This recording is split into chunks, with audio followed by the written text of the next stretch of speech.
देश में एक बार फिर से किसानों ने हड़ताल का मन बना लिया है। साथ ही अब खबर यह है कि एक बार फिर से पुरानी पेंशन बहाल को लेकर केंद्र सरकार को 6 हफ्ते का अल्टीमेटम मिला है। दरअसल देश में पुरानी पेंशन बहाली के लिए लंबे समय से संघर्ष चल रहे कर्मचारी संगठनों ने केंद्र सरकार को ओपीएस लागू करने के लिए 6 सप्ताह का अल्टीमेटम दे दिया है। अगर इस अवधि में पुरानी पेंशन बहाल नहीं होती है तो देश भर में अनिश्चितकालीन हड़ताल शुरू हो जाएगी। इस स्थिति में रेल संचालन और रक्षा क्षेत्र के उद्योगों सहित तमाम सरकारी विभागों में कामकाज बंद हो जाएगा। बुधवार को नई दिल्ली में हुई national joint council of action के पदाधिकारियों की बैठक में यह अहम फैसला लिया गया।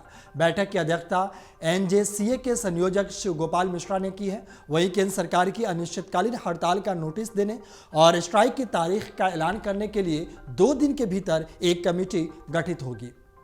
आपको बता दें कि केंद्र और अलग अलग सरकारों के कर्मचारी पुरानी पेंशन बहाली के लिए पिछले साल से ही आंदोलन कर रहे हैं। कर्मचारी संगठनों ने विभिन्न तरीकों से अपनी बात सरकार तक पहुंचाने का प्रयास किया है। ओपीएस के गठित national joint council of action की संचालन समिति के वरिष्ठ सदस्य और एआईजीएफ के महासचिव श्री कुमार का कहना है कि नई दिल्ली के रामलीला मैदान में पिछले साल 10 अगस्त को सरकारी कर्मचारियों की विशाल रैली हुई थी। इस रैली में लाखों कर्मचारियों ने हिस्सा लिया था। 1 अक्टूबर को रामलीला मैदान में ही पेंशन शंखनाद महारैली आयोजित की गई थी। इसका आयोजन national movement for old pension scheme के बैनर तले हुआ था।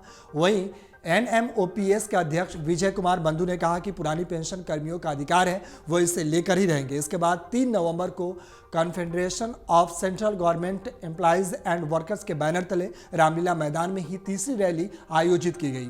इस रैली में all India state governments employees federation सहित कई कर्मचारी संगठनों ने भाग लिया था। आपको बता दें कि एआईडीईएफ के महासचिव श्री कुमार के मुताबिक लोकसभा चुनाव से पहले पुरानी पेंशन लागू होती है तो भाजपा को इसका खामियाजा भुगतना नहीं पड़ेगा, वरना काफ़ी ज़्यादा भुगतना पड़ेगा इसका खामियाजा। कर्मचारियों, पेंशनरों और उनके रिश्तेदारों को मिलाकर ये संख्या 10 करोड़ के पार चली जाती है। चुनाव में बड़ा उलटफेर करने के लिए ये संख्या बहुत ही निर्णायक है। देश के 2 बड़े कर्मचारी संगठन रेलवे और रक्षा ने अनिश्चितकालीन हड़ताल के लिए अपनी सहमति भी दे दी है।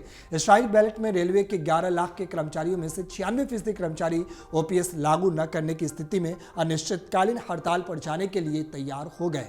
इसके अलावा रक्षा विभाग के 4 लाख कर्मचारियों में से 97% कर्मचारी हड़ताल के पक्ष में हैं। 20 और 21 नवंबर को 400 डिफेंस यूनिट, 7349 रेलवे स्टेशन, मंडल और जोन दफ्तर, 42 रेलवे वर्कशॉप और 7 रेलवे प्रोडक्शन यूनिटों पर स्ट्राइक बैलेट के तहत नोट डाले गए थे। विभिन्न केंद्रीय कर्मचारी संगठन एवं राज्यों के एसोसिएशन भी ओपीएस के मुद्दे पर एक साथ नजर आने वाली है और इस तरीके से आप देख सकते हैं कि एक बड़ी आंदोलन की सुगबगाहट दिख रही है। अगर आप ये वीडियो YouTube पर देख रहे हैं तो हमारे चैनल को सब्सक्राइब करें और बेल आइकन को दबाना ना भूलें। अगर आप Facebook पर ये वीडियो देख रहे हैं तो हमारे पेज को लाइक करें।